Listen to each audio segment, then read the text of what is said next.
Bilmasang eshit. Shoirlarning sardori Hayyam, men ichmadim, lekin ichganlaringga hayyam. Borla qol. Qoldan ichkariga kirdim. Ya, tog'am, men sizga striptiz ko'rsatmoqchi edim. Nima deding? Shu so'zingizga qaytar. Striptiz. Sürpriz demoqchi edi.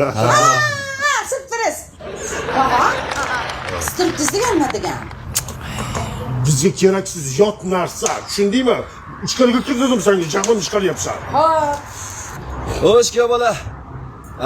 Kasbingiz, maqsadingiz? Ismim Halimxon Arslonxonovich. Kasbim tikuvchi. Men jiyaningiz bilan turmush qurib, Amerikaga yetib olmoqchi edim. Menga qarang Halimxon. Siz kimga uylanayotganingizni bilasizmi? Albatta bilaman, Sohibaxonga. Men jiyaningizni asrab avaylayman, boshimda ko'tarib yuraman.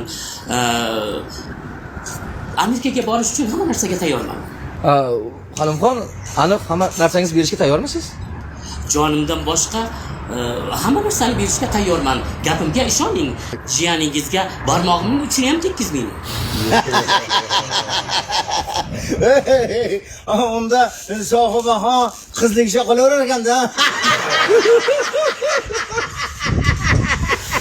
Mendan xafa bo'lmagin. Lekin senga jiyanimni bermayman baribir. Chunki sen sal anaqaroqsan-da. Mahalla raisi bo'lsangiz o'zingizga. Sizning o'g'lingiz qizlar bilan yuradi. Nima? Qaysi qizlar bilan?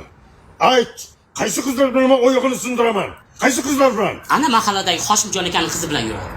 O'z ko'zim bilan ko'rganman. Uni bilaman. Hakka o'sha qiz bilan yurgani yaxshi-da, erkaklar bilan yurgandan. Xullas, jiyanlaringga boshqa kuyov topinglar. Menga loyiq emas.